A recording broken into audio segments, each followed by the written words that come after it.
Good afternoon, everyone, and welcome. I'm Lynn Videcka, the Dean of the University of Michigan School of Social Work, and it's my special pleasure to welcome you to the 2020 Leon and Josephine Winkelman Memorial Lecture. Thanks so much for joining us this afternoon. I want to begin by sharing with you how this special annual event was established at the School of Social Work. The Leon and Josephine Winkelman Memorial Lecture was created in 1978 at the University of Michigan School of Social Work with an endowed gift from Stanley J. Winkelman and his brothers as a memorial and tribute to their parents, Leon and Josephine. Stanley's father co-founded Winkelman stores in Detroit in 1928 with his brother Isidore. Stanley's mother, Josephine Winkelman, was a 1919 graduate from the University of Michigan Social Work program. She worked at Hull House, a well-known settlement house in Chicago. And if you've heard the name Jane Addams, you probably heard Hull House mentioned right after her name. The Winkelman Lecture provides a forum for presenting new and emerging knowledge from the social sciences and helping professions in the field of gerontology. It's also focused on discussing the application of this knowledge to developing social policy, the organization and management of social welfare services, and the delivery of social work services. Stanley J. Winkelman was a leader in civic affairs in Detroit.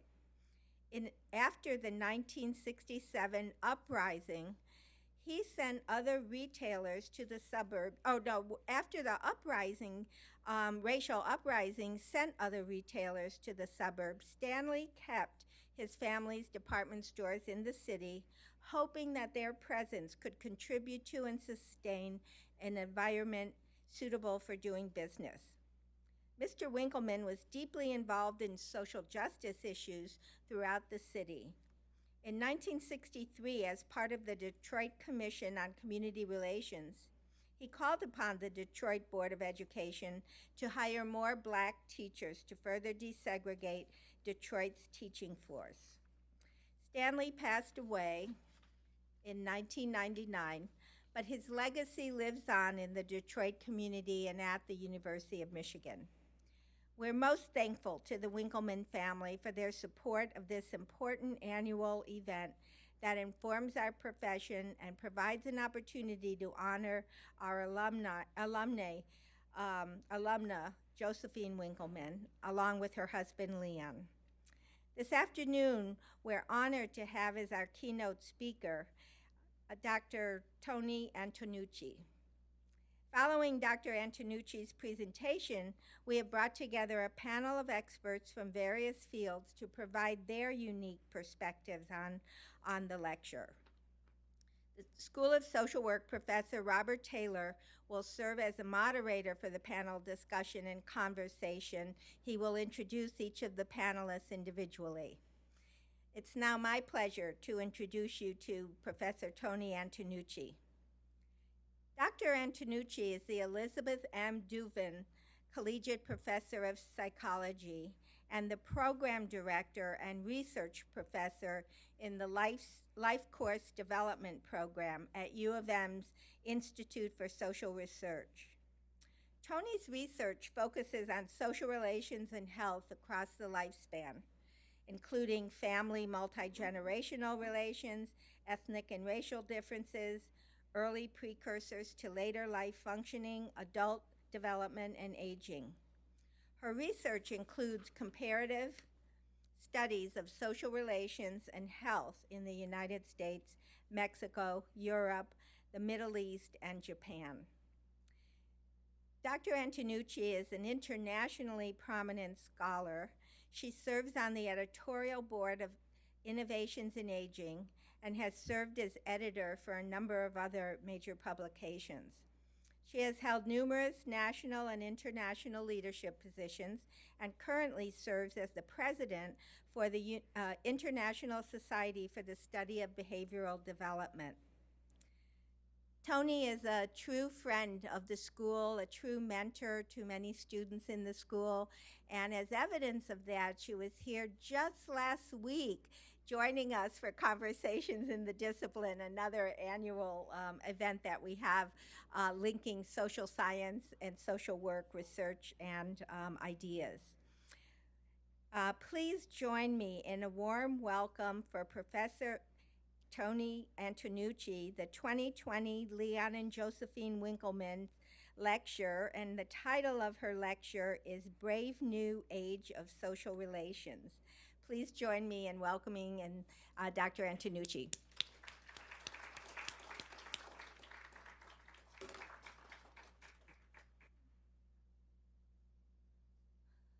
Thank you for that warm welcome. It's a pleasure to be here. I was thinking I only have a short amount of time, so I shouldn't spend a lot of time on intro comments, but couple of things I want to say. One is I've been in Ann Arbor long enough, in the Detroit area long enough to remember the Winkelman stores, and I remember thinking, well, nobody's going to ever hear of these lectures, but everybody will remember the stores.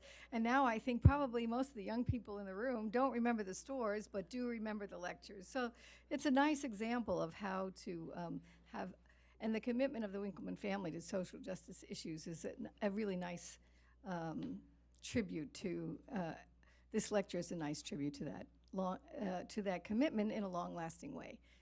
The other thing I would like to say by way of introductory comments is I feel the School of Social Work is near and dear to my heart, both because I've been through the various buildings, including the old Freeze building, and then this Cadillac building you got here now, and through many deans. I mean, I first knew Harold Johnson when he was, I think his title was Director of the Institute of Gerontology, and of course I was involved with the Gerontology Institute, as are some of the old timers in the room. And then when he became the Dean of the School of Social Work, I sort of followed him over here in terms of involvement in the school. And then I worked closely with Joe Viroff, who many of you know because of last week's visit and that lecture, and worked with him and Sheila Feld, who worked on the Inter-American and what we call the Americans View Their Mental Health 76. So it's a long and enduring relationship. And I could go on about that, but I have a lot of things I want to share with you, so I won't. But it is a pleasure and an honor to be here, is the bottom line I want to share. So what I want to do today is a lot of things, and I had to make some choices about what to do. And so, but the basic message is to tell you about several different areas and give you a sense of the ways in which theory informs data, informs practice. I'm going to start with this convoy model, but some of you know that I've worked in this area a bit and for a number of years, but I want to talk about origins and then updates and innovations along the way. I want to talk about 5 of my favorite findings and why, and they're not the favorite findings. They are near and dear to my heart, but they represent a vast array of the kinds of things you can get from this kind of literature, from this kind of research. And also they were things I could talk about fast and I think be convincing about. Some of my other findings that I'm very fond of are a little bit more complicated, but ask me anytime, I'm happy to talk about it. Then I want to talk about family and friends, or Jane, Lily, and me. And then to inform the whole notion of family and friends. That's a little secret embedded in the middle, a little surprise. Then I want to talk about social relations in modern times, which is a lot of what informed the title of this talk, and then come back to this whole notion of theory, data, and practice. You can ask me questions that are clarifications, but not big theory questions, because I don't have a lot of time, but I'm happy to talk to you during the reception when I don't need to be eating, so just ask me a lot of questions. Okay, so I'm a firm believer in working in a team, and this early convoy model benefited from my work with Robert Kahn, who lived to be 100. He wrote the successful aging book with Jack Rowe. and was a great person to team with. Of course, I thought he was very old when I first met him, but of course he was about 20 years younger than I am right now, so you kind of got to get humble. And it was a great combination of disciplines because Bob was trained as a social psychologist and organizational psychologist, and I'm trained as a lifespan developmental psychologist, and you'll see this in the model. The basic tenets are that the people have multiple close relationships, that relationships are informed by their personal and situational characteristics, and that they're dynamic. They influence a lot of things like cognitive development, and that there are causes and consequences. That is to say, they're not random. So briefly, they are lifespan, longitudinal, hierarchical. Some people are closer than others. They're positive and negative or both, which was kind of a new way to think about things because people thought of them either or, but not both. And often people didn't think about negative. They're often multi-generational, so there's those of us who care about families know that families are multi-generational. They have ethnic, religious, cultural characteristics that speaks to both the individual and the situation. And again, they have causes and consequences. So this is the basic model. Let's see how good I can do. Is there a pointer pointing? Yeah. Okay, so there's person, properties of the person, situation. At the time we started working, this middle 3 boxes was very sloppy. People didn't have a really good measure of social relations. What was it? Everybody had their own favorite, which is fine, but it makes for a lot of difficulty in comparing across time and across research endeavors. So we try to specify. So networks were the objective characteristics, supports were the things that people exchanged, and satisfaction was really the psychological evaluation of those relationships. And then we hypothesized that they influence both health and well-being. But this is a 1980 picture, and you can see that reference down here, 1980, when Bob and I wrote the first article. It was totally abstract. We just made it all up, hypothetical. But years later, we have tons of data, and I'm going to get to share some of that data with you. And then we have a more recent publication with Christine Azrouche, who you'll hear from later, and Kier Burdick, where we kind of updated it and talked about things. So that's the basic in 1980. We then had the opportunity to expand it to be lifespan. So we had some data. The first wave of the data collection was in 1992, and then we got another data collection, and then another data collection, and then the idea was, how do you conceptualize that convoy model longitudinally? So I don't want to walk you through all these things, but basically, you can see what's happening here. You have what I showed you that way. We used to call that the rocket ship model, and now I'm showing it to you this way. So this is one period, time 1, time 2, time 3, and you can think of it as young adulthood, middle late life, and older. But this could have been infancy, right? It's just the idea of showing you time. And I wanted to show you the evolution of the theory. And then we wanted to introduce stress into the model. And the stress was always in the model in our minds, but we submitted a grant proposal where we talked about stress. And let me say this politely. Some less than well-informed or careful reading reviewer couldn't find stress in the model. I thought it was pretty obvious, but they couldn't find stress in the model. So we changed the model to include stress so that they would see stress by social relations. Hard to miss it there. But the idea was to show why we thought social relations would influence. And I show you this as an example of a longitudinal stress buffering model, just to show you how these models have evolved over time. Then there is the situational cross-sectional models where we've modified the model over time. And these aren't meant to be permanent modifications, but modifications that suit the question you're asking at the moment. So here we were looking at, we were expanding and specifying the definition of situational characteristics. So here we're talking about environmental resources and environmental stresses. And you can see this comes from a paper by the senior author was Noah Webster, who's in the audience. I have been blessed by working with a great team of people, and you'll hear in the work I'm talking about, none of it was done alone. Lots of it was done with Christine and Noah and some other people who've been an important part of this research endeavor. For those of you who plan a research career, don't think of it as a solitary career. It's much more fun if you do it in a team. Okay, so here's the convoy model expanded to include environment. And here we did another set of research, not a lot of which I'll talk about today, but on forgiveness and humility. And we wanted to think of that within the context of a convoy. You might think I'm obsessed by this whole convoy thing, but the idea is it helps me conceptualize how social relations influence people. So here we talked about the characteristics of the model you've already seen, personal and situational, the network, and then we started to talk about mechanisms. So whether it's self-efficacy or support quality or trust in others, these are specific measures we had and we're interested in looking at. And then we talked about how do these things influence humility and forgiveness, all of which will in turn influence well-being. So that gives you a theory. I mean, you can imagine each of those models are like 10 papers and a long theory chapter. We don't want to talk about it, but I want to give you a feel for the way in which you can take a basic model and extend it to help inform the research you want to do. Because we often think that we need a theoretical basis for our work, and I think that's true. Although we never called the convoy model a theory, that seemed way too highfalutin, so we just called it a model.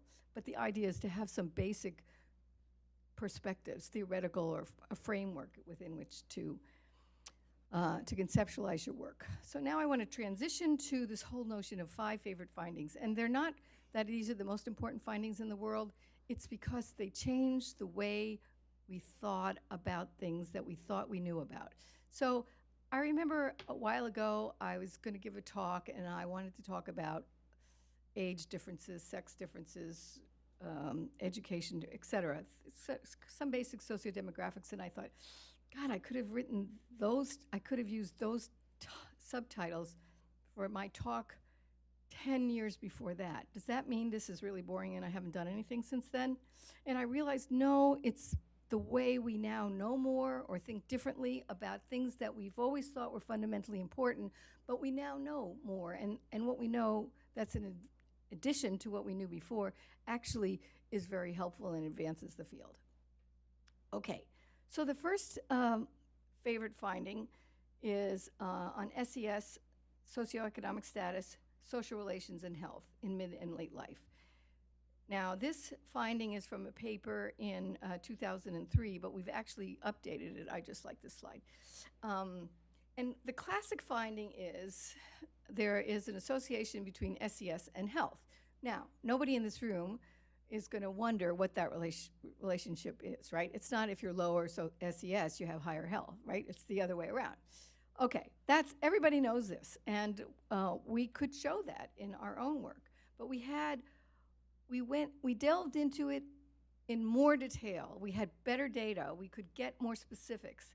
And we found that looking at specific relationships and using education as an SES measure, that in key social relations, in this case specifically with middle-aged men, their relationship with their child, we defined as the child they relied on most, could erase that SES health link. So that I told you the classic finding is high SES, better health, low SES, poorer health. This finding says if you were a middle-class man, and if you do this work by gender, it's really hard to get any effects with with any men, because, well, we won't go into why. But anyway, that's hard to have a finding. One of the reasons why I'm really excited about it is we found that if you got them to talk about their relationships with their children, if they had positive relationships, it wiped out that the classic SES effect.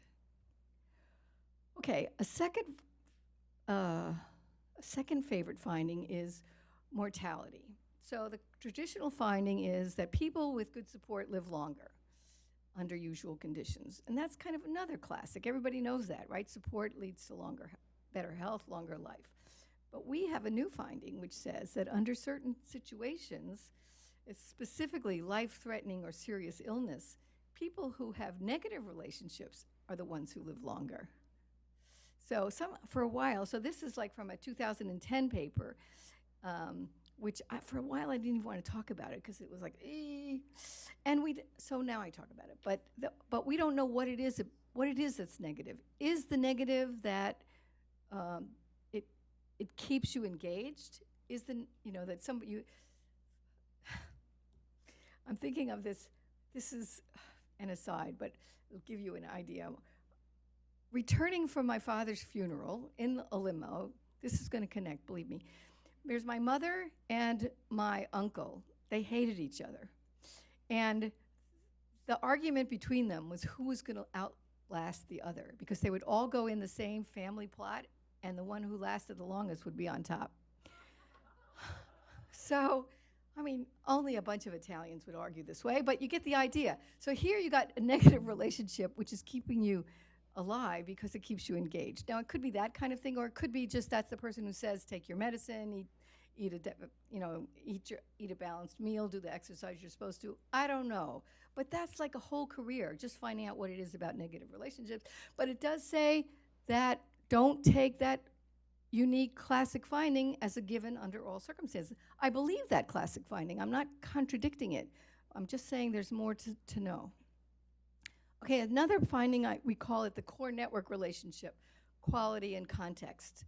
So here we got a supplement to a grant to interview the core network members of our principal respondents. So we went in and we asked them how positive your relationship is. We asked the principals, we asked the core network, and then the question we were interested in is, does the quality of the relationship influence the amount of support you got in times of stress? So, it'll take me a long time to tell you all of those details, but the basic finding is, if you're hit with a real serious stress, everybody helps. High quality, low quality relationships, they kick in, they're there for you. However, if it turns into a long-term stress, only high quality sticks. The low quality drops off. So if you only measured immediately after the crisis, you only have part of the picture. And you need that longer term, and you can predict that longer term if you have a sense of the quality of the relationship. And those of you who are in practice, you know that. I mean, you need to know what the quality of the relationship is before you build a dependency for a person who needs help. This is another fun finding. Noah leads this work because he's very interested in the characteristics of the network. This one examines the educational level of the network members. Now, we often look at age, sex, education of the network, of the principal person. This says, what about the network member? What about the educational characteristics of the network member? This finding basically shows that the higher the education of the network member, the better the health of the principal person. So yes, there's a relationship. This is not to deny the primary that we all know about, that education is related to health, but this says your network membership is related to your health, the education of your network members. So it's not only you, it's who you hang around with. And this one is a little bit complicated, but I think I can say it quickly, and I want to say it because it's about caregiver burden. So this is a series of studies I did with Carrie Sherman. Noah was involved as well. Got to work with the good people, because then you get to do all these great things. So Carrie was interested in caregiver burden, but she was especially interested in STET families. So we have a lot more of them, as you know, right? People who, and she was specifically interested in late life remarried Alzheimer's spousal caregivers. Okay, so you married this person late in life. It's almost always the husband who gets Alzheimer's, and then you're the caregiver. So what does that say in terms of the relationship between your kids, your biological kids from a previous relationship, and your stepkids from the current relationship? So what causes caregiver burden? Negative relationship quality, not rocket science. Increased instrumental support. So the more you need help, physical help, tangible help, the more you feel caregiver burden. The bigger the network, in bigger networks, actively negative relationships are associated with caregiver burden. But interestingly enough, there's a difference between the percentage of your the negative characteristics of your own family, that is your biological kids, and your step family. And the thing that I found most impressive is this fourth point. The more step family disagreements, the higher the caregiver burden. But it's not the same finding with your own kids.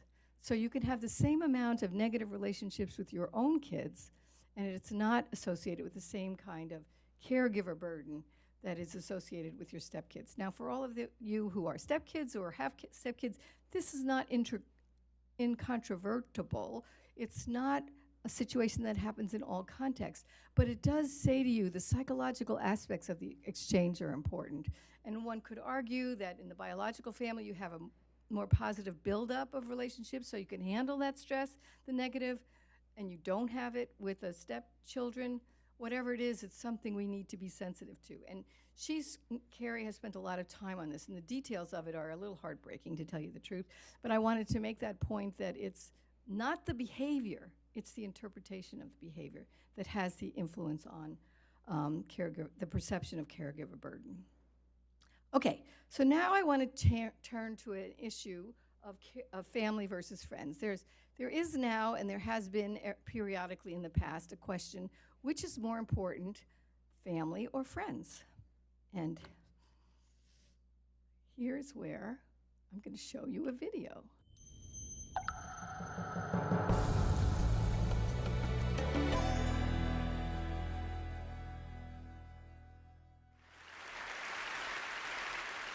So I was thinking about female friendship a lot, and by the way, these two women, I'm very honored to say, have been my friends for a very long time, too. Yes, we have. And one of the things that I read about female friendship is something that Cervantes said. He said, you know, you can tell a lot about someone, in this case a woman, by the company that she keeps.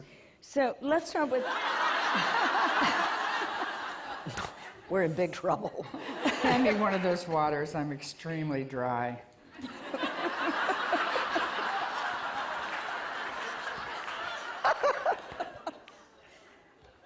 You're taking up our time.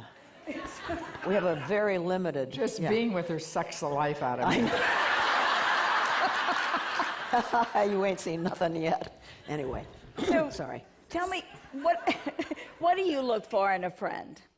I look for someone who has a sense of fun, who's audacious, who's forthcoming, who has politics, who has even a small scrap of passion for the planet, someone who's decent, has a sense of justice, and who thinks I'm worthwhile.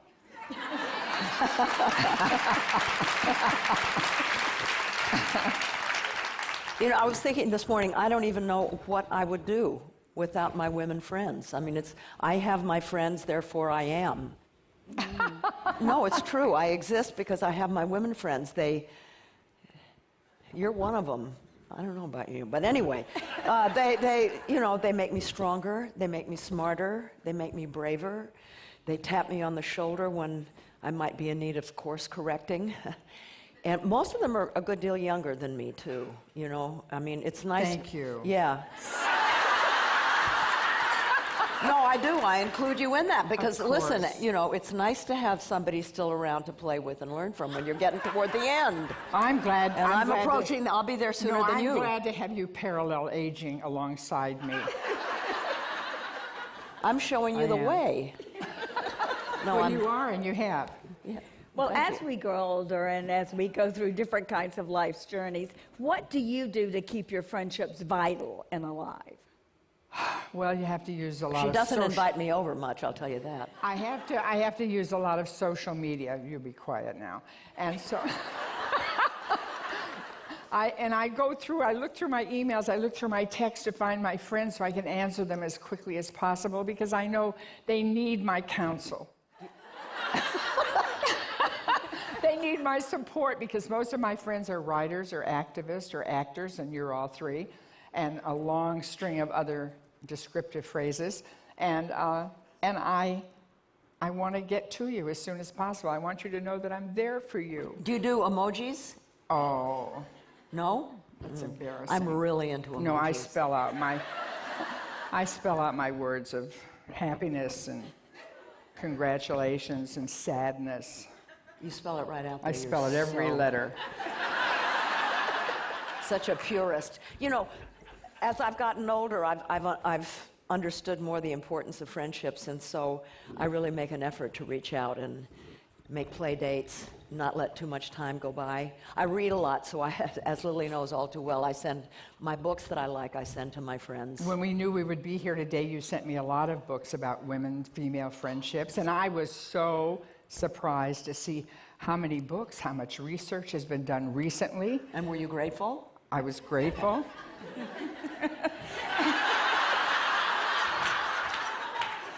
And wait, no, it's really important because this is another example of how women are overlooked, put aside, marginalized. There's been very little research done on us, even though we've volunteered lots of times. That's for sure. No, this is really exciting, and you all will be interested in this. The Harvard Medical School study has shown that women who have close female friendships are less likely to develop impairments, physical impairments as they age, and they are likely to be seen to be living much more vital, exciting, And longer. joyful lives. We live 5 years longer than men. I think I'd trade the years for joy. Okay, first of all, which one do you think I look most like? Never mind. Second of all, how many saw Jane Fonda when she was here? Huh? No, Jane Fonda when she was here during the Vietnam War. Yeah, we're a little dated.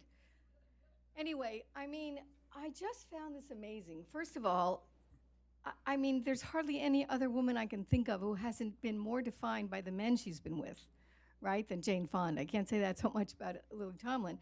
But, I mean, look at the way in which she has come around. And, I mean, there's a longer version of this. I played with how much of this I could show you. But I just think it's astounding. And, of course, she meant to say the University of Michigan rather than the Harvard Law, whatever school. I mean, she's misguided. But I just think it's so impressive that at this point in life, given how much she's been defined by the men she's with, given the fact that both of these women are quite privileged, I mean, nobody would call them dumb, poor, or uneducated, although I think this later on, she says that she dropped out of Vassar, but still, she started out at Vassar, so it already puts her in a privileged situation. But she's reached the point where she recognizes the importance of friendship. But my point is, and this is what the literature is talking about, is it family and friends, family or friends, family versus friends? And I want to come away with the fact that it's both, that it's not an either or. So I'm going to pull from some literature, some research we've done to try to bring this point home, but I want to start with the end, which is that I do think friendships are important, and I do think, especially for older people, I like the fact, too, that they're talking about being older women. I mean, as opposed to denying how old they are. You know, they're really out there with their age, which I'm proud of. Of course, I want to look like them at that age, but that's another story. But the question is, what is it about when is friendship important and when is family? So if you're talking generically, I would always argue that family is important, and that if you don't have family, there is some kind of a deprivation. Not that it's not overcomable, but that under ideal situations, even if you have great friends, great family, you would still want to have friends, right? What friends offer, especially to an older person, are kind of unique relationship. It's often leisure time. It's often peer relationships, because the older you get, the fewer age peers you have in your family, right? Because people drop off. I mean, I mentioned earlier that Bob Kahn lived to be 100, and we kept inviting him back to say a few words about the latest person who died, and I just felt so bad about it. I mean, and he never mentioned that, I must say. But you can see it. Your cohort gets smaller and smaller, especially in your family. In order to find age peers, you really tend to have to go to friends, although it doesn't have to be age peers to be friends. It is a different kind of relationship. Somebody I heard once say, you know, if you're the patriarch in the family or the matriarch in the family, you can't lead over to your grandchild and tell a dirty joke. I don't tell dirty jokes, but you get the message, you know, it's a different kind of relationship. Okay, so now I'm going to tell you about profiles of relationships, and hopefully I can weave this back to that basic point I want to make. So there's been an advance in analytic strategies where we can identify profiles, and what you put into like this kind of a profile study is different characteristics. These are the characteristics that are most often used. Are you married? How many children do you have? Do you have contact with your children, contact with your friends? Do you have religious affiliation, attendance, meeting? Do you go to community group meetings? And this paper is written with Kate Fiore, who was also a student at Michigan, but now she's a full professor, so that was a while ago. But I still love this finding, and the finding used data from Americans Changing Lives, which is a data set still ongoing. What she found, and the reason I'm using this is because it's what everybody else has found if they look at profiles in other data sets, is there tend to be a diverse profile, which means a combination of family and friends, a friends profile, a non-family profile, a non-friends family, a non-friends profile, and then a family exclusively profile, and that gives you the distribution. But the point I want to make here is that studies show that people with diverse convoys, with these different kinds of profiles, are the most satisfied and the least depressed, whereas people with non-family convoys are less satisfied and more depressed. So I'm not arguing either or, but I'm trying to show you where diversity helps. And it's interesting to use a word like diversity to talk about the role relationships you have with people, because we talk in other contexts about diversity and how it improves the situation, the problem solving, et cetera. Well, it also improves the quality of your life.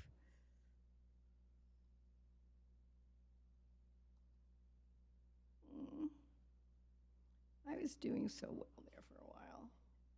Oh, that's the problem. Okay.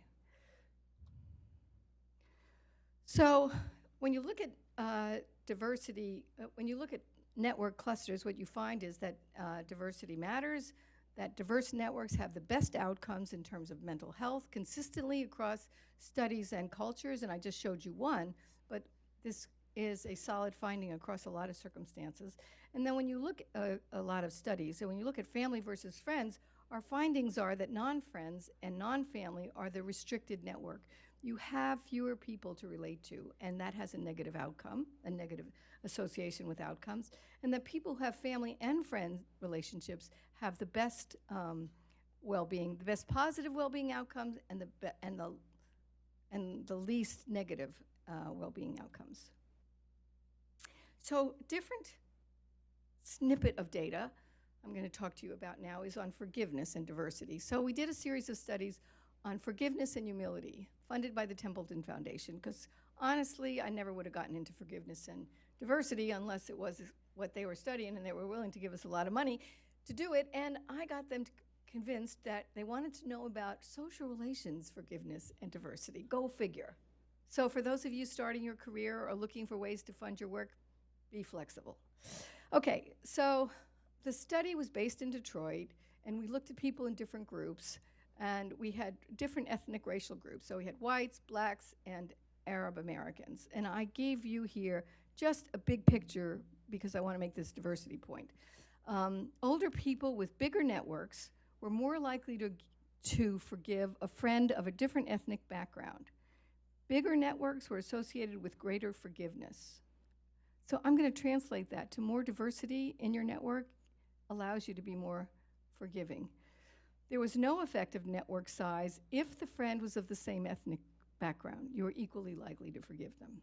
Among younger people with friends with the same ethnic background and bigger networks were also more likely to forgive. Among older people, network size doesn't influence forgiveness in the same ethnic scenario. So to summarize, if you cross ethnic groups, the bigger your network, the more likely you are to forgive.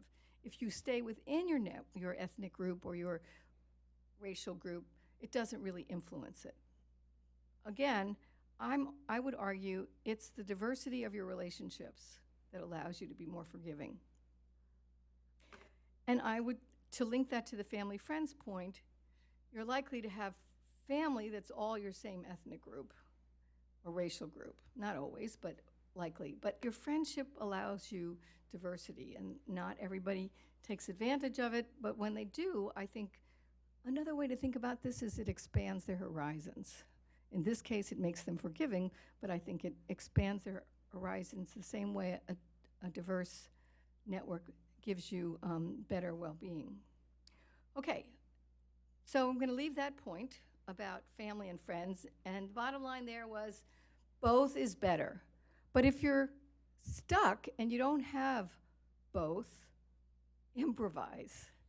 So people who don't have family, I mean, there are studies of people who don't have family for whatever reason, migration or devastation or disease or whatever. You can improvise. So you can create a friendship network, a family network out of friends. If you only have a family network, you can do the same thing. You can improvise, extend your network to include family. It gives you more options. And those options are better for you.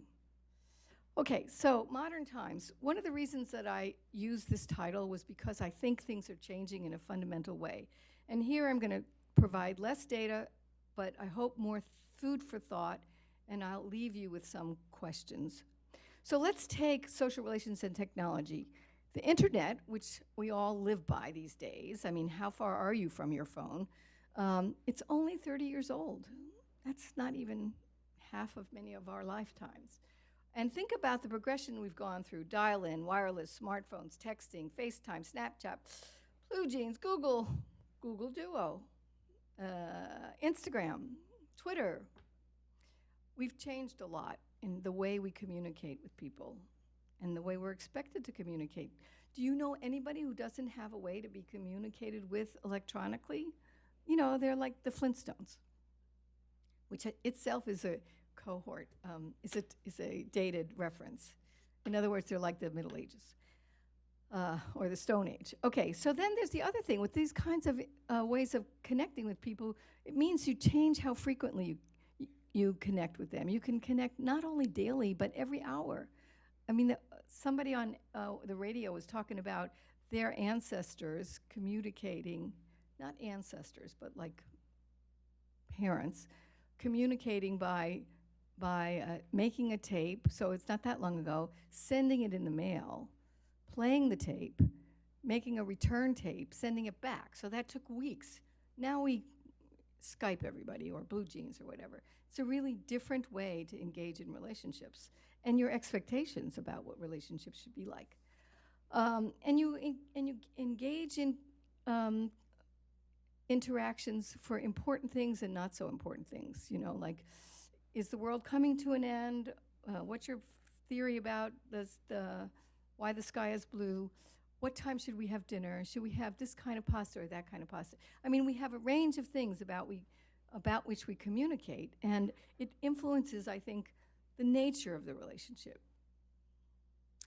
And then we have both formal and informal context. So the way we interact with family and friends is different, although I'm not so sure it's always different with our students, who seem to think we can just go, "Hey, Tony," in their emails, but they should be different, the ways in which we communicate, and the vehicles. I remember one time when I was teaching and I was about to tell people they could communicate with me, and God knows what technology, and my TA said, "Tony, you don't want to do that."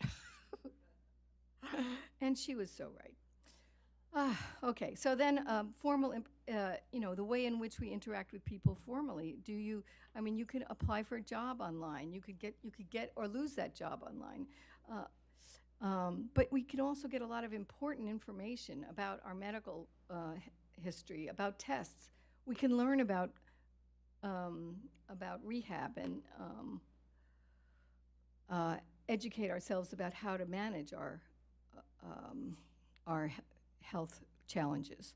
So I want to talk about problems and challenges for social relations. So all those kinds of ways to talk, to interact with other people create challenges. Some of it is intimacy issues. I mean, so in both directions. So I really think the reason we have cyberbullying is because it's easy. I mean, if you have to look a person in the eye and call them some terrible name, you're not as likely to do it. But if you just have to type and press send, it's easy. And I would argue it's bad. And then we have the digital divide. Everybody's heard about that. It's by age, but it's also by SES and education and all that. And we will have generations who are digital natives and those of us who have kind of had to learn along the way. I mean, I think I'm pretty good for my age, but that's because I have kids and grandkids pushing me along. My grandkids, 5, 4, and 1, are great with an iPad. And my grandson said to me one day when he wanted to have a moment, "Could you press pause?"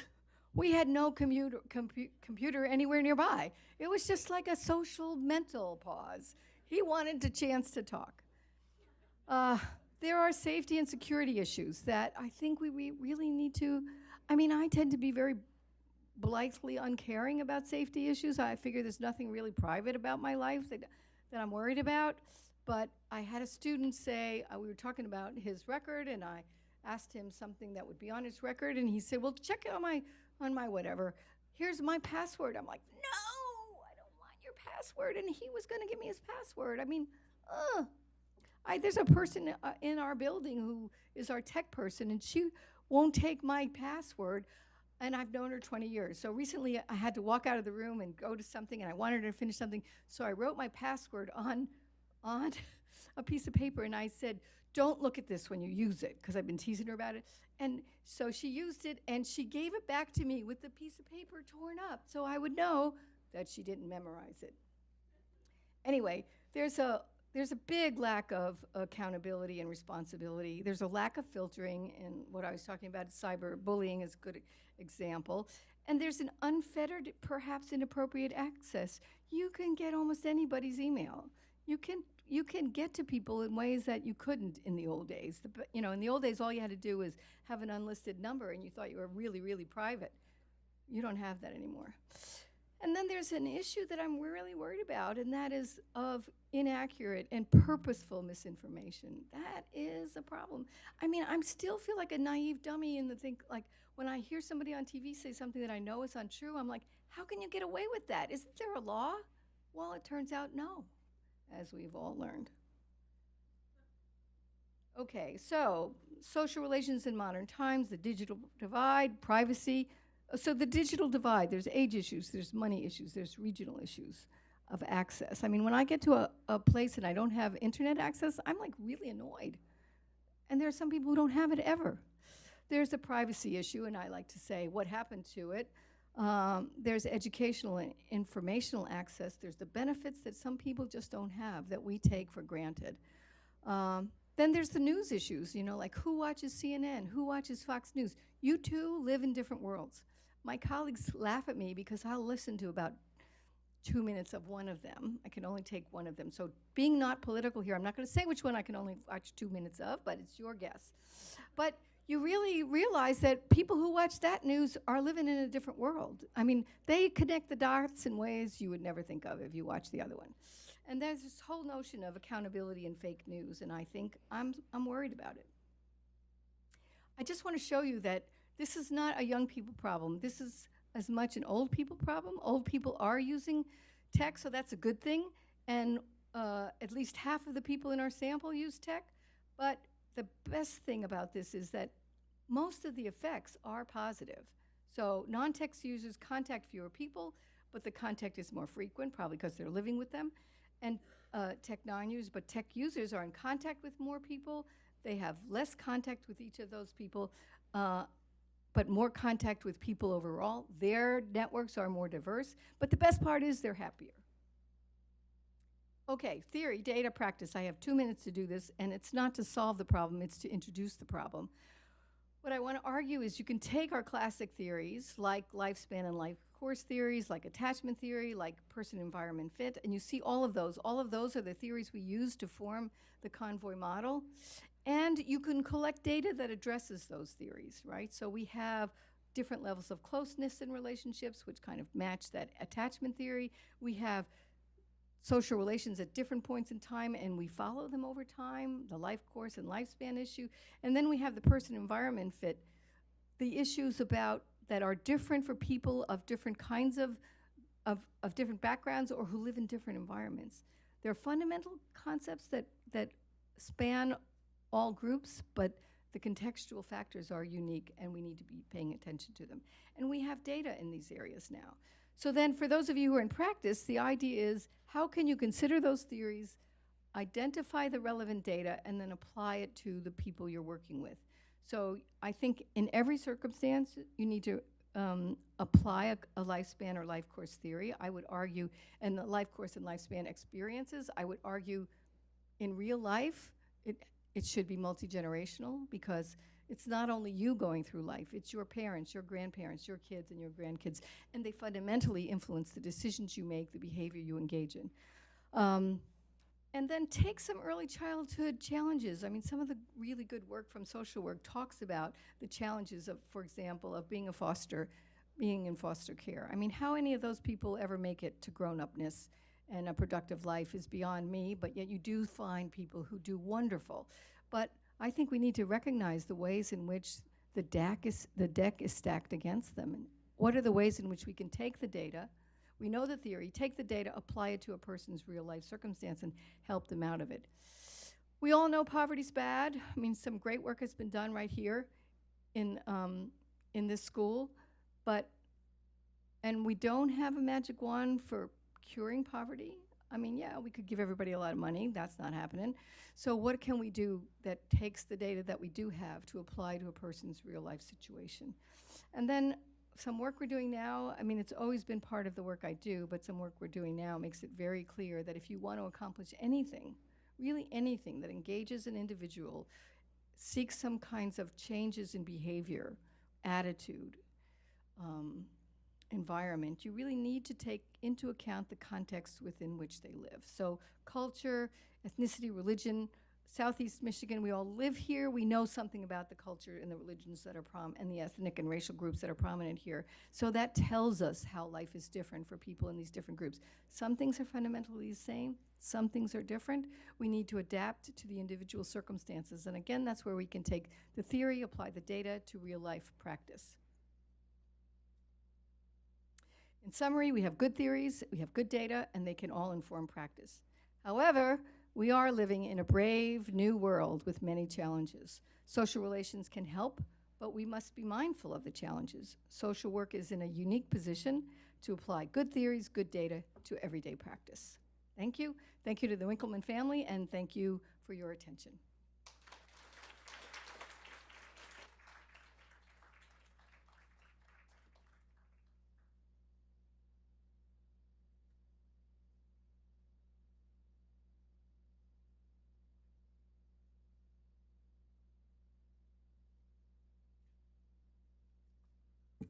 Tony, I'd like to thank you for a great presentation.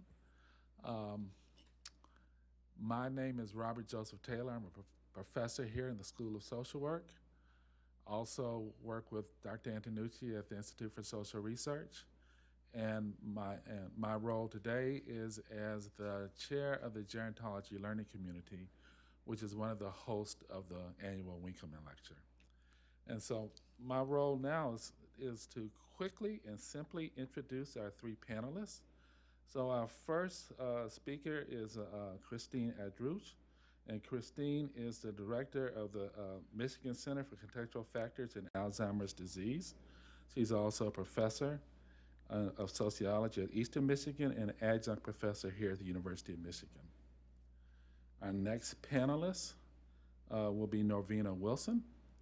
Norvina is a practitioner who's been in the aging field since 2012, program director, and for today she's going to talk about one of her programs, among other things, that relates to what we're doing, but it's sort of the opposite. It's social isolation and with the homebound elders. And then next we have Charlene Chang, who's an assistant professor of social work here in the School of Social Work. And she is also a gerontologist.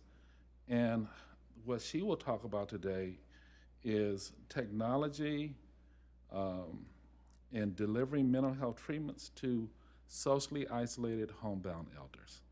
So again, please welcome my three panelists, but starting with Dr. Adrush.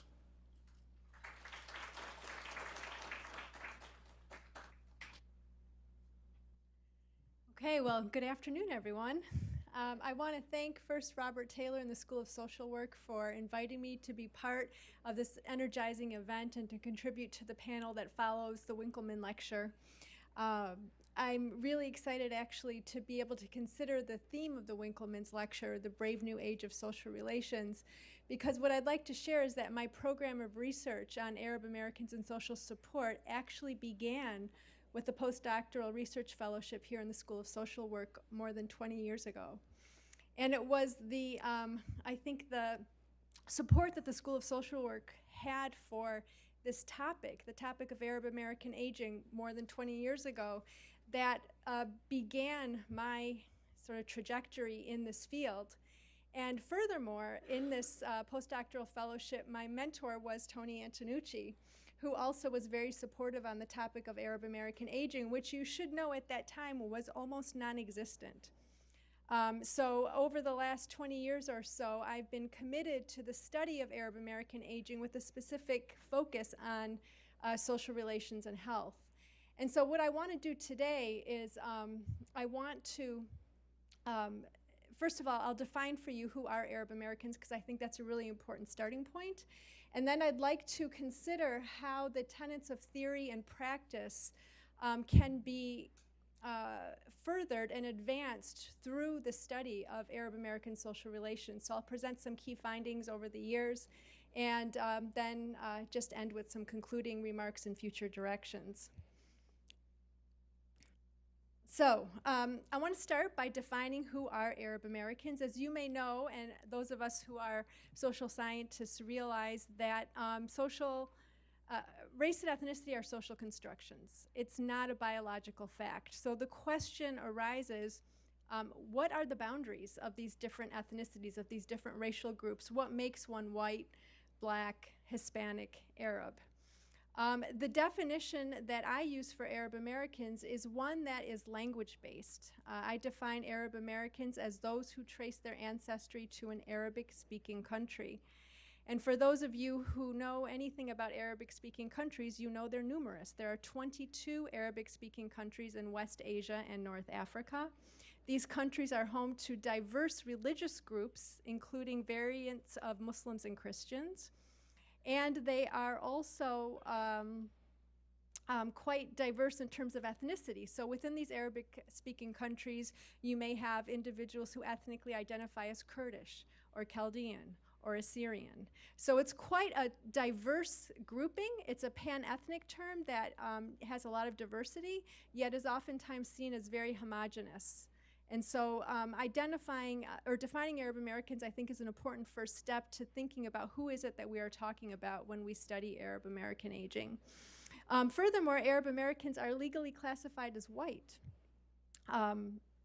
And so their legal classification as white has subsequently made them very difficult to identify in large data sets, which I learned when I started my postdoc, because when I came here, the directors of the fellowship said to me, well, you need to focus your time on secondary data sets. So study Arab American aging, but look at secondary data sets. And so I went to the secondary data sets, and guess what? There were no Arab Americans. So it was always a real challenge to study this group. But what we've also come to know over the years in those cases where we have been able to disaggregate Arab Americans from the white category, that Arab American situations oftentimes and experiences don't always mirror white experiences. And so what I'd like to do in talking today about the tenets of theory and practice is show how a focus on Arab Americans can allow us to advance the field in various areas related to practice and theory. Arab Americans have, for the most part, been invisible in aging research, yet they're a rapidly aging population. The American Community Survey, which is one way that we can identify Arab Americans through the ancestry question, actually shows that Arab Americans in Metro Detroit are rapidly aging in the sense that 11% of Arab Americans are age 60 and older.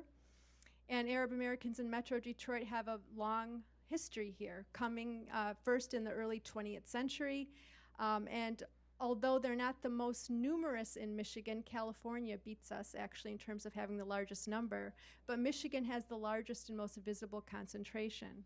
And so over time, you can see from this, I present here census data from 1990 through 2013. In 1990, Arab Americans made up less than 1% of the Michigan population.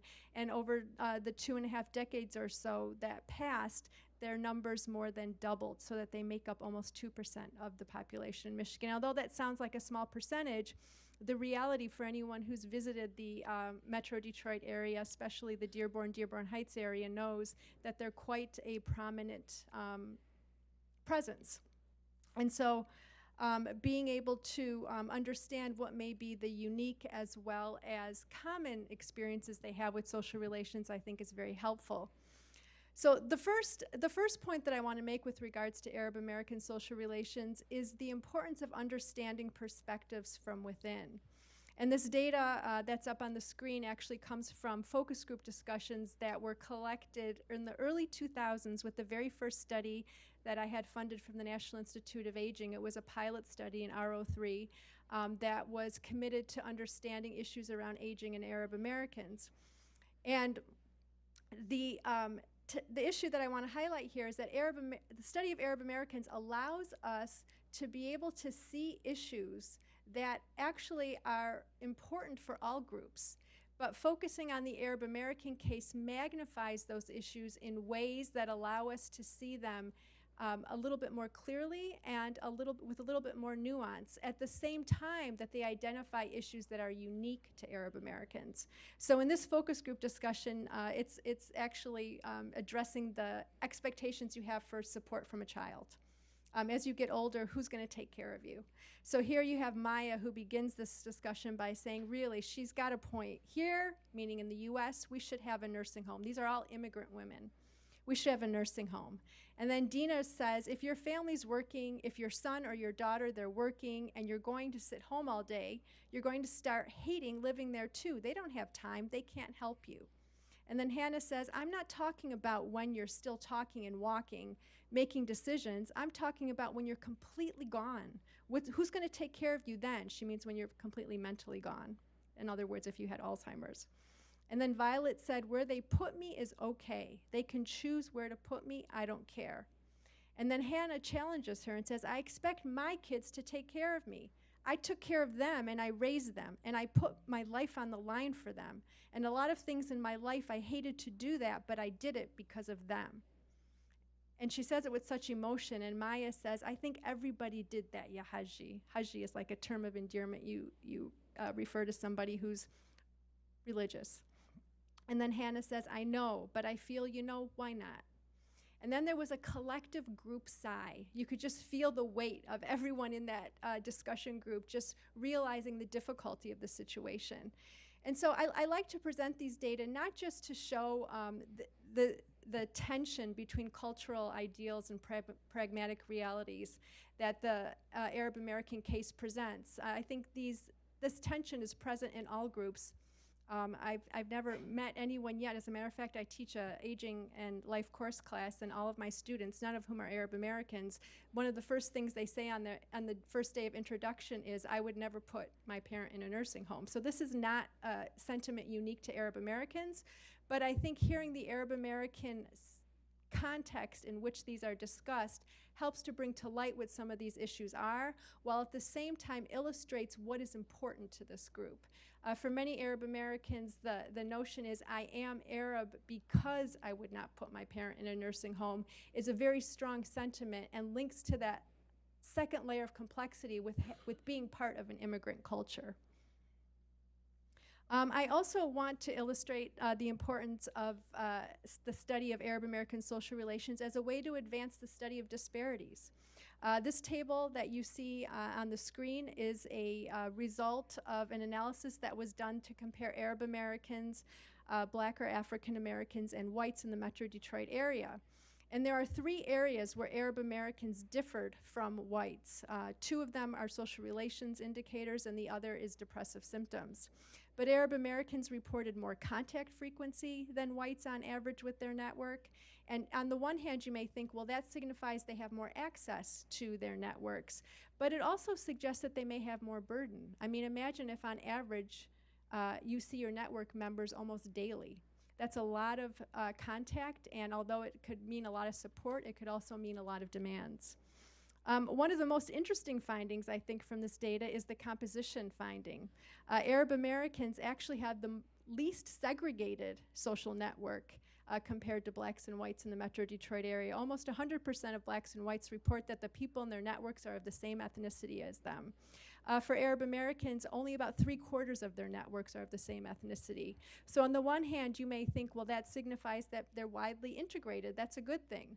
But on the other hand, it could also be a kind of challenge in the sense that research has shown that having strong co-ethnic ties is actually very protective for health, especially if you're experiencing increasing unfair treatment, which, as we know, has been documented with Arab Americans over the last couple of decades since 9/11.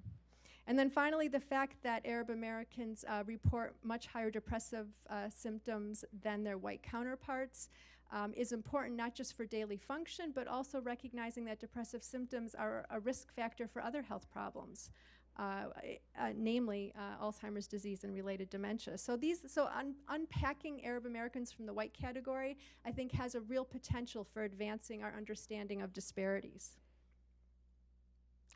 The last point that I want to make is that Arab Americans also provide an opportunity for us to think about cultural adaptation. And I wanted to highlight here a project that I'm currently leading in conjunction with actually 2 people who are in the audience here, Tony Antonucci, who you heard from, and also Mary Janovich is in the back row.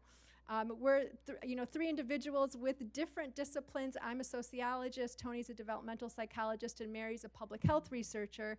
And what we're doing is adapting an existing caregiver intervention that's put on by the Alzheimer's Association to attend to the needs of Arab Americans. And we're doing this in a very systematic kind of way, starting with focus group discussions to get at a sense of the cultural issues, but then modifying program content based on that. And I know I don't have much time left, but I'm just going to show you one thing that we've done based in this study, and this is the recruitment flyer that we're using for the program. And there's 2 things I want you to pay attention here. On the left side, you'll see the Alzheimer's Association flyer, and they have a picture of an older gentleman who obviously has Alzheimer's with a caregiving son. And underneath the Living with Alzheimer's caption, it says for middle stage caregivers. If you look at the flyer on the right, which we've adapted, we've replaced the picture to represent Arab Americans. But what's really key about this representation is the setting. You'll notice that these Arab Americans are quite dressed up.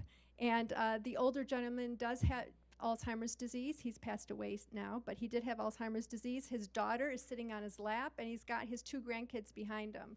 And so this is to represent not just the family focus of this adaptation for the intervention, but also to represent the cultural context in which Arab Americans experience daily life. For those of you who know any Arab Americans in the Metro Detroit area, you're probably not surprised to know that weddings are a common event, usually every weekend. A family is invited to a wedding, and that's because weddings are a community event. They're not just for close family and friends.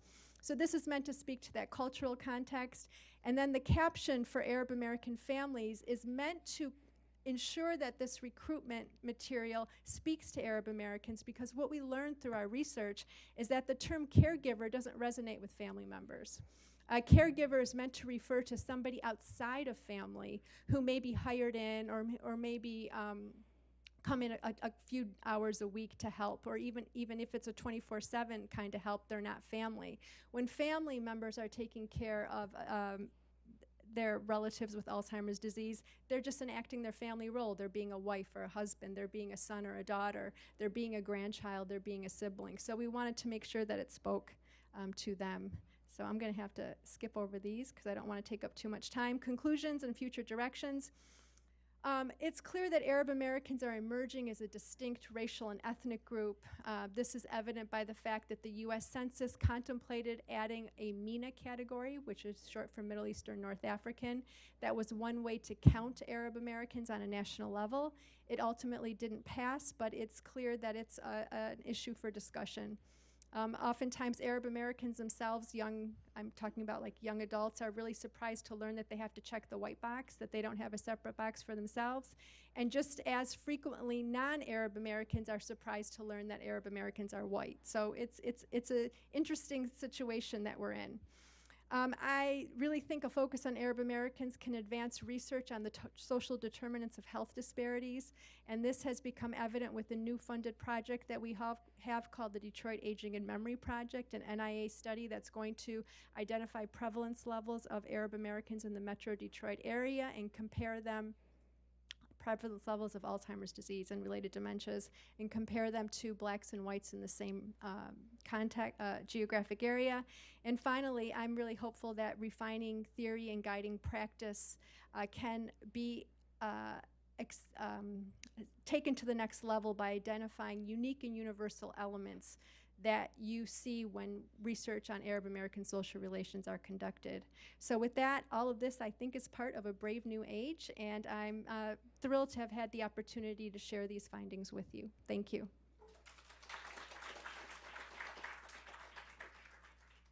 Good afternoon. My name is Norvina Wilson. I am the program director for a senior program at Community Social Services of Wayne County, actually in the city of Detroit downtown. Before going to Community Social Services, I actually was a fundraiser, so thanks for letting a business major slip into a social work lecture. So I greatly appreciate that. Actually, I worked at one of the largest senior center in Detroit, St. Patrick's Senior Center. Serve over 2,000 seniors a year. They actually see about 200 seniors a week. So with that, what I saw from a business perspective is that I wonder why more people are not coming to the center or other centers like it. And there was two main reasons. One reason, my 80-something-year-old mother at the time told me, she's not a senior. So even though she went there, she saw someone play bingo, and that was a true tell for her that wasn't for her. She wasn't a senior. Even though they have hustle classes, Zumba classes, a lot of other things, that just wasn't for her. The second reason is because they physically could not get to a center. So other homebound or just mobility issues. And even though we saw that we had a number of attendees that would come we did studies 3 to 5 times a week to the center, once they became ill, they did not return, even though we provided transportation for them. So with that, I thought that there must be a better way to reach more retirees. Why? Because I know I'm going to be there soon. So with that, I said there's 2 ways that you can possibly reach retirees. One, for me, when you're tackling the location mobility issue, I thought, why not do pop-ups? Pop-ups in a setting that's not your traditional senior 4-wall brick and mortar. Why not have wine tasting or a wine appreciation at your local wine club? Why not actually have, and again, libraries have them, your book club at your library? But the program we started, which was easier, which is what about those that are homebound?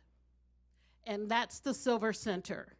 The Silver Center actually offer classes via teleconference.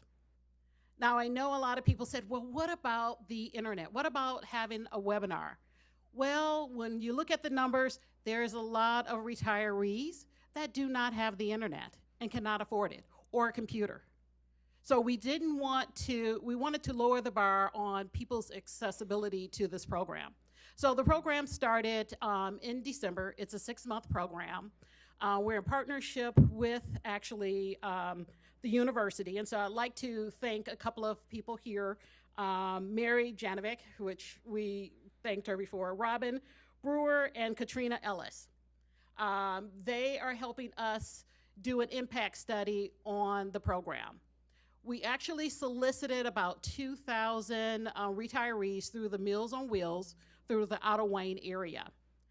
We also did partnership with one of the districts in Detroit that actually does not have a community center or a senior center within a 2.5 mile radius of their residence. They sent out an email blast. We had 150 individuals said that they were interested in participating in the program. And then after December and January classes, we had about 32 actually take the classes. And with that, we saw a diversity of age. So they range from actually someone 56, which snuck in there, but 56 that is still working. And when she can, she takes the classes. We have a number of people that are 90, but our median age is 72. And classes include everything from, we just started a book club, to the DIA, the Detroit Institute of Art, is sharing their artwork. The Detroit Historical Society is sharing things with the participants. We also connect them to resources that they're unfamiliar with. So the Area Agency on Aging. The Detroit, Wayne County is lucky. We actually have 2 Area Agency on Aging. So the Detroit Area Agency on Aging, and also the Outer Wayne, which is the Senior Alliance. What we found is that the attendance is that you either have your super users that feel very upset when they miss a class, and they actually call me and let me know, I'm sorry I missed a class. And then you have those that said, you know, if I can pop in, I will pop in. One of the things that I would say that touched me is that actually I had 2 women call me, and that they said that they're caregivers for their husbands, and that they thought that this would be a great opportunity for them to still be a caregiver and still have something, an outlet for them and their spouse to listen to. And so they were telling me this because they weren't able to take some of the classes, and they didn't want to be dropped from the program. So I shared with them, you know something, we actually put all of our participants on mute. So if you, for any reason, have to put the phone down or hang up, feel free to do so. That gave them license then to call in. And then they were able to feel free that if I'm able to listen, I'm listening, and if I do have to do something, then I can step away. And so again, we're really evolving with the program, and we look forward to giving more input and do a presentation on the outcome of it. Thank you so much.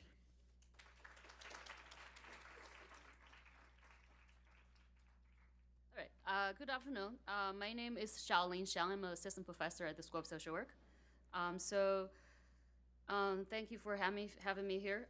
Tony's lecture demonstrated the importance of social relations, too short for this, in aging well, and the different layers of social relations and the impact on our lives. She also alluded to how technology has changed how we interact with each other. So building on that, I want to share some of my work with homebound older adults and home care workers, and how we leveraged people in our social convoy and technology to deliver mental health services for hard-to-reach populations. So there are estimated 4 million homebound older adults living in the United States who are getting in-home care to help them aging at home. Many of them are at risk for depression and social isolation. So medication helps, but doesn't work for everybody and can cause side effects. Cost, stigma, and transportation issues make it very difficult for these people to get face-to-face psychotherapy. So for those older adults who are getting in-home care, their direct care workers, who are often referred to as caregivers, become an important source of social support for them. In some cases, relationship between the professional caregivers and the client evolves to mimic a familiar relationship, where the caregivers become what we call a fictive kin. So we see huge potential for these professional caregivers to be involved in delivering mental health services. And we made a video to give you an idea of how this might work. Meet Ruth, an 82-year-old widower who lives alone. Ruth recently became wheelchair-bound after her fall and started getting home care. She couldn't go out on her own. She stares out at the window and thinks about the long, lonely day ahead of her. It used to be that not a day went by that she didn't have some activities, Scrabble, her friends to see, going to church, and events at the senior center. But now it seems that people no longer call, and they don't seem to really need her anymore. Her caregiver, Sasha, noticed that Ruth has lost interest in the things she used to enjoy, and she stays in bed a lot. I can't even go out myself. I'm such a burden to others. That's why I don't bother calling my friends and family anymore, Ruth thought to herself. These negative thoughts influence her actions. These negative thoughts and actions in turn influence her emotions. Ruth feels sad and hopeless, and because Ruth has stopped calling her friends and family, she's lost her social support, and this adds to her feelings of depression. At this point, Ruth is introduced to ICBT, an internet-based cognitive behavioral therapy program. ICBT is based on the principles of cognitive behavioral therapy and gives people a way to easily engage in therapy whenever they have a computer, an iPad, a tablet, or a smartphone. Ruth has never used an iPad, but her caregiver Sasha has helped her set it up and get started. She also knows she can ask Sasha if she has any questions. The ICBT program has a number of sessions that are spaced over a couple of months to help Ruth engage in positive thinking and actions. The first couple of sessions teach her why older people might feel depressed, and that depression is not a normal part of aging. It also teaches her to examine her thoughts and identify her negative thoughts. Gradually, Ruth learns how to reframe her thoughts and replace her negative thoughts with positive ones. Another important part of therapy is actions. Ruth is guided to schedule enjoyable activities each day and create an action plan to complete these activities. Her caregiver Sasha plays an important role to encourage and help Ruth complete her scheduled activities. Ruth finds the program easy to use. Ruth can track her emotions to see her progress. After using the program, Ruth feels less depressed and more engaged. She also feels more connected with her caregiver, Sasha. Sasha has noticed that Ruth smiles more often when she comes in to help her.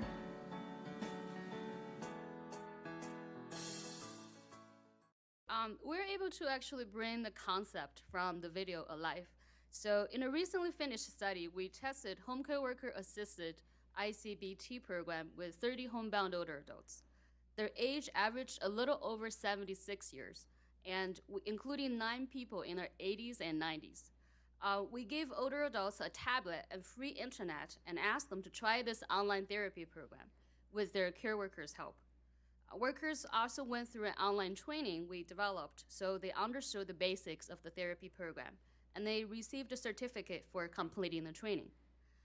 So although the therapy is completely automated, meaning that actually the computer is essentially the therapist, we think that having the worker there to help with technology and acting as human reminders and support would improve therapy adherence. And our finding largely supported this. After going through our program, participants experienced significant reductions in depressive symptoms, anxiety symptoms, improvement in quality of life ratings, and the extra help from the caregivers likely made a difference in terms of how many sessions they completed. Encouraged by these findings, we're working on building partnerships to bring this to scale. In addition to being a promising model to deliver mental health services, I see the potential to replicate this care model in improving, for example, dementia care, delivering cognitive training interventions, reducing social isolation, and providing support for family caregivers as well. And I wanted to point out that this is only one of the many examples on how we can leverage social relations to make healthcare and social services more accessible and person-centered to those in need. Thank you.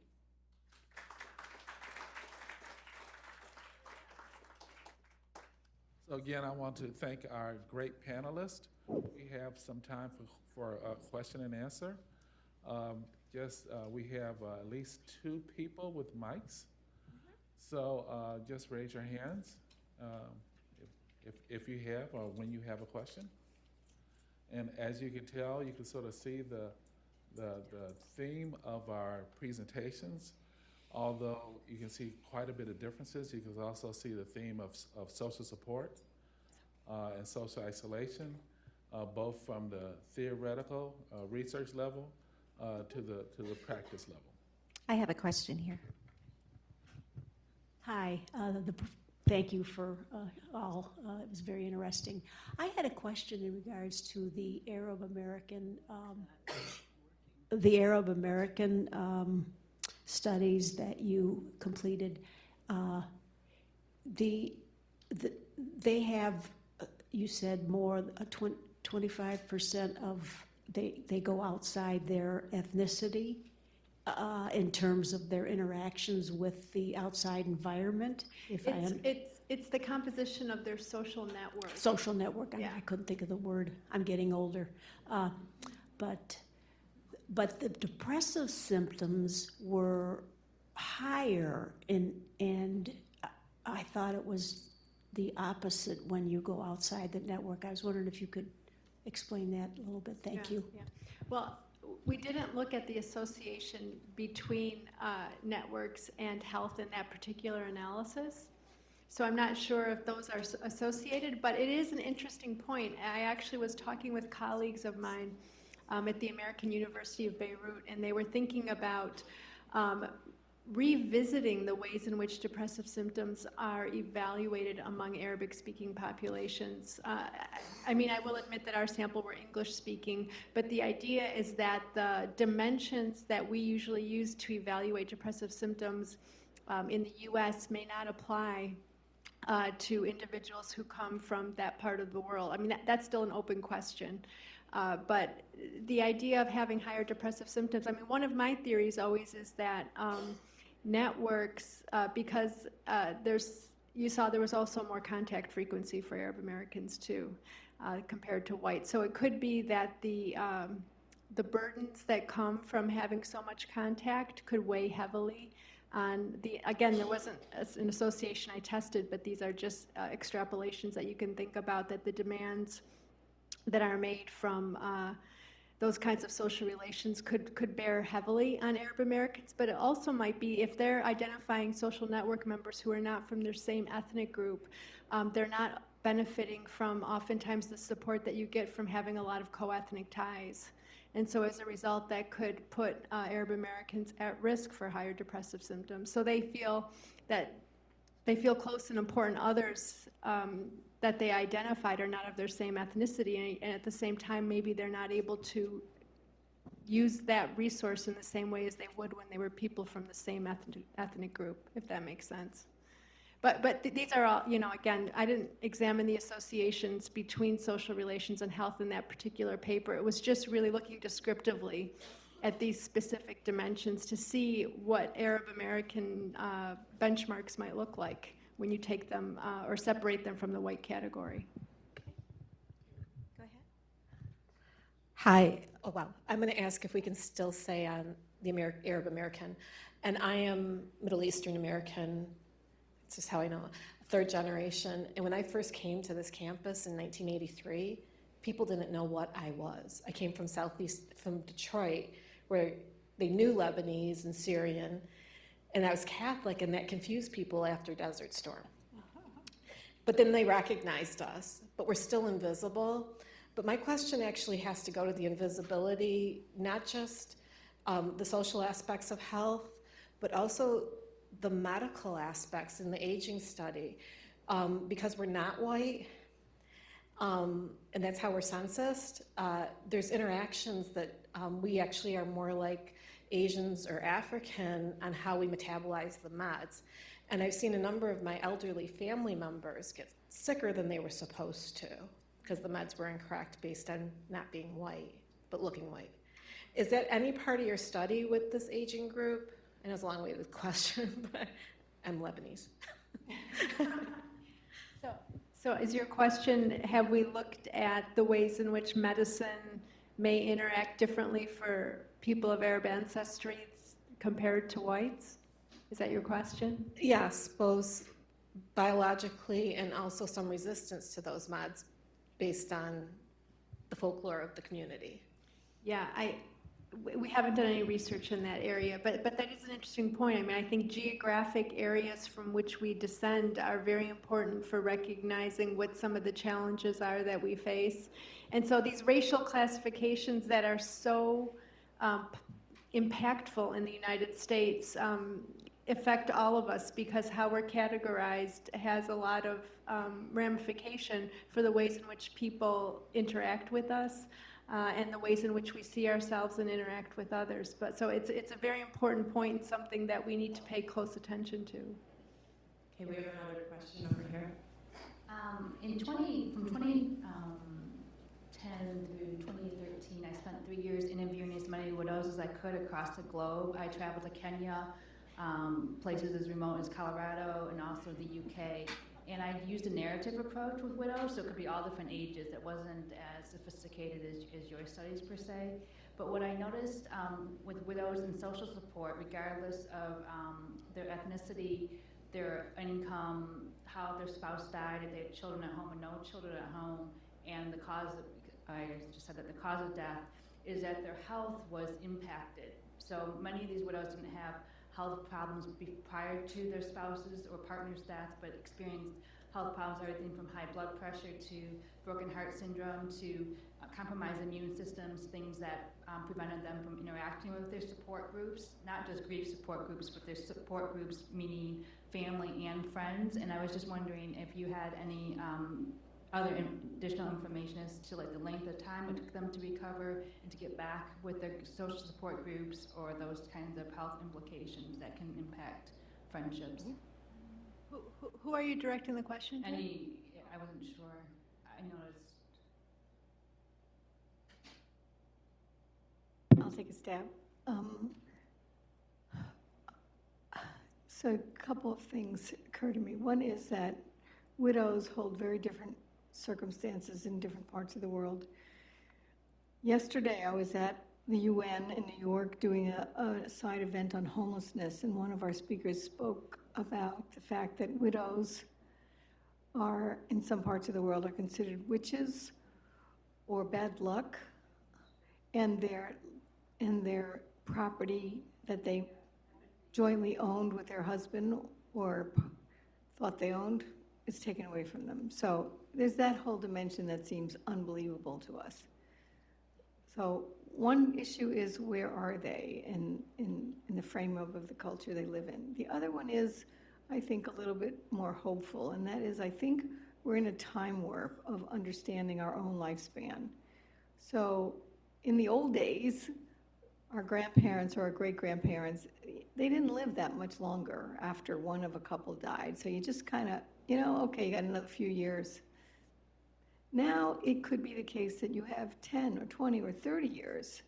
So the time warp is that the facts are changing, but we haven't changed in terms of our adaptation. And I think what we need to do in the future is to figure out what we will do as a widow that kind of reinvents our lives, gives us connections that in this new role category. And that it's, I mean, some people clearly do it now, but it's not a norm. And I think that's where we need to go in the future, where people recognize that new roles may require new relationships or may require a new proactive proactive engagement that doesn't occur naturally. You have to go out of your way to find it. So I think that's our best hope. Schelling, I had a question about your work with the home care workers and the homebound elders. I know that home care workers are busy. They have a lot of activities that they do, practical supports, as well as, I think there's also hopes that there's a socializing component too, a kind of interacting component. But this is a new thing. You're asking them to be with a computer and with an elder who's struggling with depression and to try to facilitate and help what was it like for them? What were their, what did they think about it? Did they accept it as a potential part of the scope of their work? Just curious. Thank you for your question. So basically what we found was that first of all, for this to be feasible, the caregiver needs to visit the client at least once a week. If you only provide like grocery services like once a month, then you don't have enough time to sit down with them to actually do the therapy program. So for those who visit the client once a week or more, they were able to fit in on their schedule, especially if they already provide some sort of companionship care, which is pretty common actually. So for the caregivers, we interviewed all the caregivers that were involved in the study, and we did not really hear complaints or concerns about squeezing their schedule. On the contrary, they quite enjoyed the experience, and quite a few of them actually commented on how it helped them as well. Because if they sit down with the client and they go through the therapy program together, it actually benefited the caregivers because they learned the skills to how to cope with everyday stress. Because the program is not specific for any age group. So it's sort of like the general techniques and how to deal with life, how do you think about how to cope with stress, how do you reframe negative events to more positive ones, if that makes sense. Okay, I have a question. So this question is to you, your study as well. So I was involved in a study where I was both a social worker who visited patients in their home, but they also had a stroke diagnosis. And our role was to engage them in technology. They had to have at least one support person, but engage them in technology. We provided them with an iPad that was preloaded with information about stroke. So stroke education, support groups, on and on. So how many hits they went to the website was important. What we found was that in addition to the social networking, they were also going to culturally specific sites. So for a Jewish patient, they wanted to be engaged in Jewish family services. For an African-American family, they may go to an African-American church and look for a support group. So I just wondered, in your study, if you found that among the participants, if there were any culturally specific networking that took place, or as part of their social network. So the goal of the study was actually to keep the patients out of the hospital and increase their education. So I just wondered. So in our study, the program we used is a pre-existing commercially available program. It's internet delivered, but it doesn't actually allow people to interact with each other.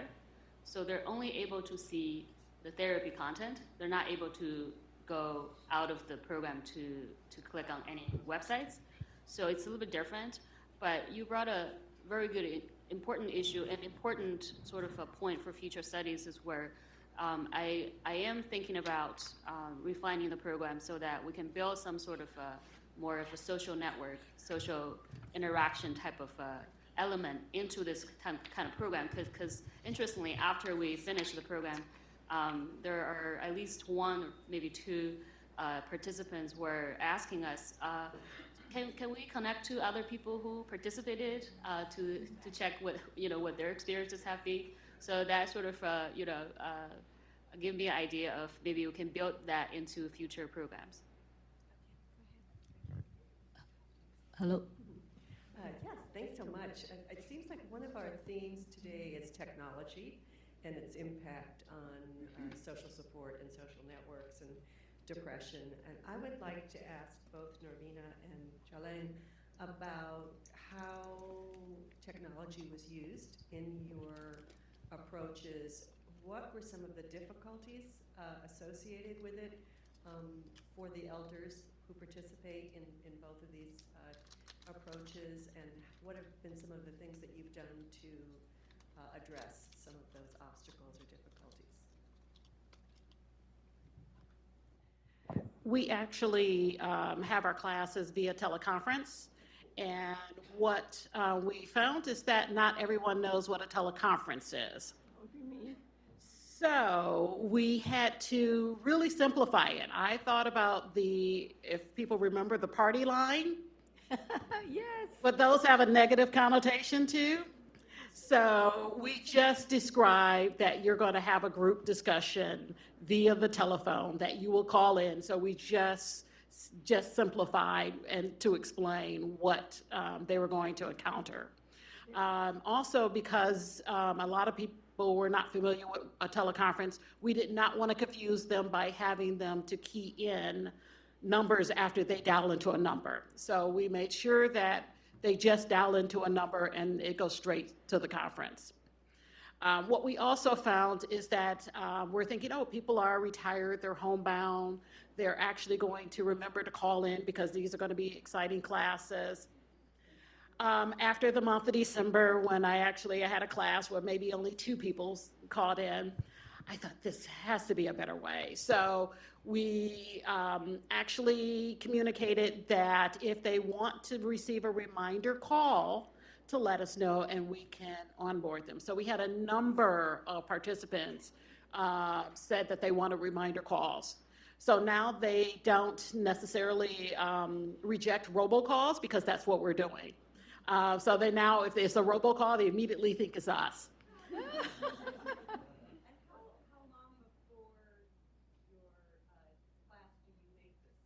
We make the call 30 minutes.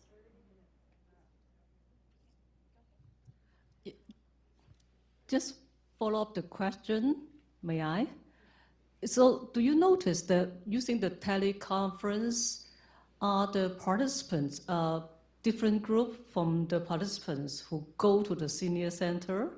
In other words, you really reaching the group that, in the usual circumstances, they would not have used the senior center services?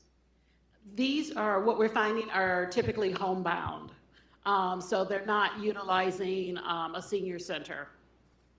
And the majority of our participants are Meals on Wheels. So to me, I see it as an opportunity to partner with Meals on Wheels, where that at a senior center, you typically have a congregate meal in classes. So here's a way to partner with Meals on Wheels and have their Meals on Wheels in the classes via the teleconference.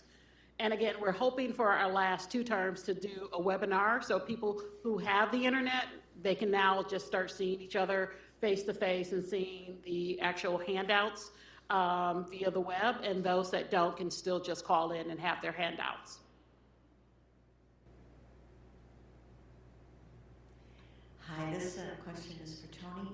Have you or any of your colleagues, either at the Institute for Social Research or other places, are you using that convoy model for any of these refugee camps where the displaced persons, whether it's on our southern border or in Syria, Palestine, any of these places, is that convoy model being used to create social support systems for especially these younger generations who are growing up stateless and homeless and toyless sometimes?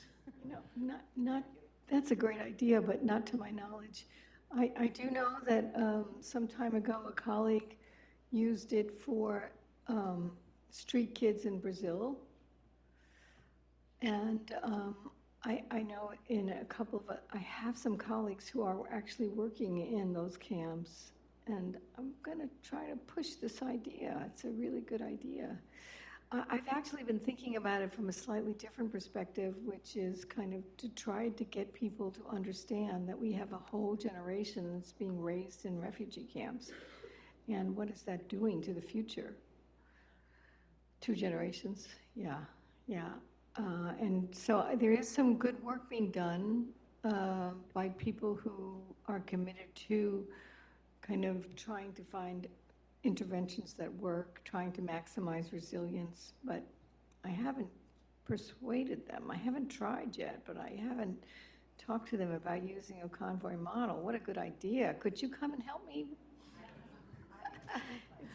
I mean, the thing about it is that you want to emphasize some positive aspects of networking. And I mean, you do hear on an idiosyncratic basis the ways in which people help each other in these camps, but as an intervention strategy, I don't think I know about anything. That's a great idea.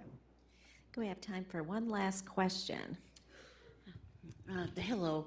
My question is related to intergenerational contact. I remember not so long ago that I read somewhere about T-shirts that were made up, and they were given to elderly people, and then a version of it were given to children. And the elderly said, talk to an elderly person. We know a lot of things that you don't know, or something like that. And the children said the same thing, but talk to a child. We've learned a lot of things that you don't know.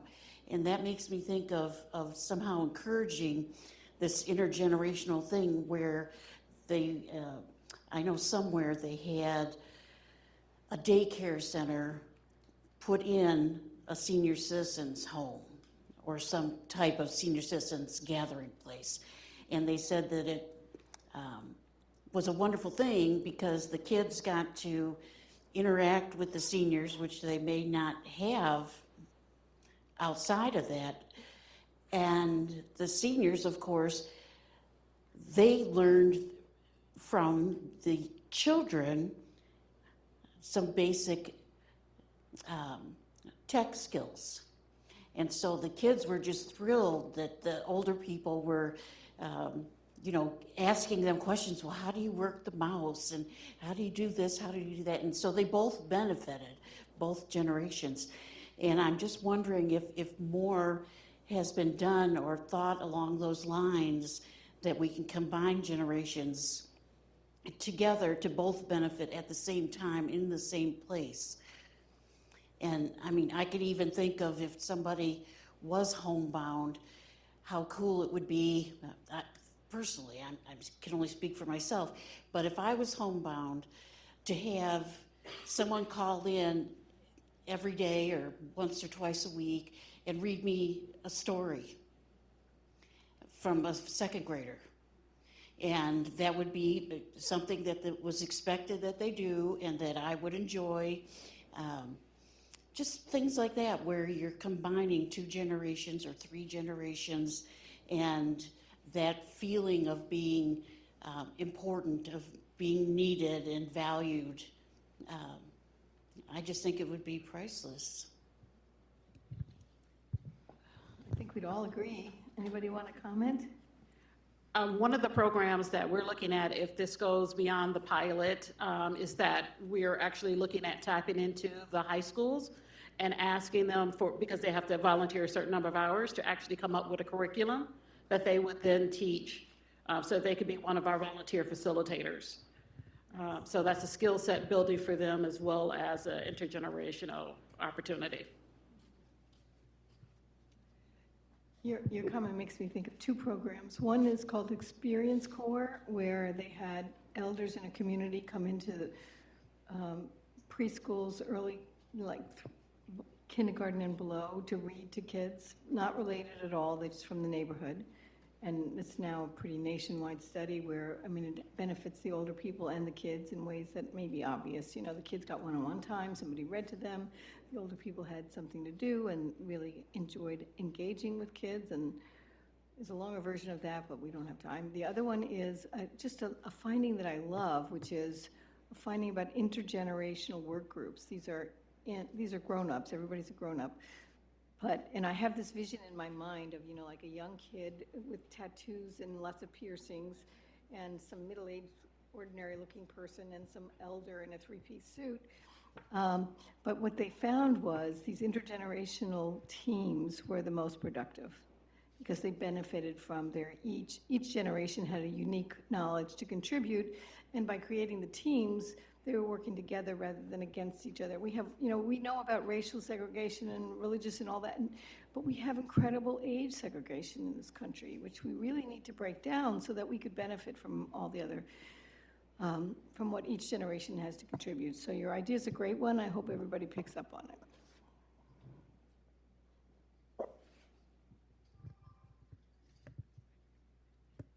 So very quickly before we end, I just have 1 or 2 things to mention.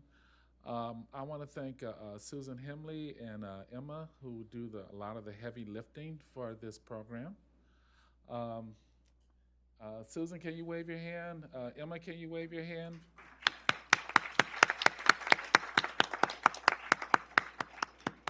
Then we also have a few members of the gerontology learning community, and if y'all could just stand up really quickly. We start planning on this like a year ahead of time, arguing over speakers. So can people in the community please just stand up? Okay, thank you. And before, and the next thing I just want to say is we have a great spread of food in the back. Please feel free to eat and enjoy. We always end up with a little bit too much, so feel free. And lastly, I want to thank our really great panel discussion today. And again, let's once again give a great hand to our panel.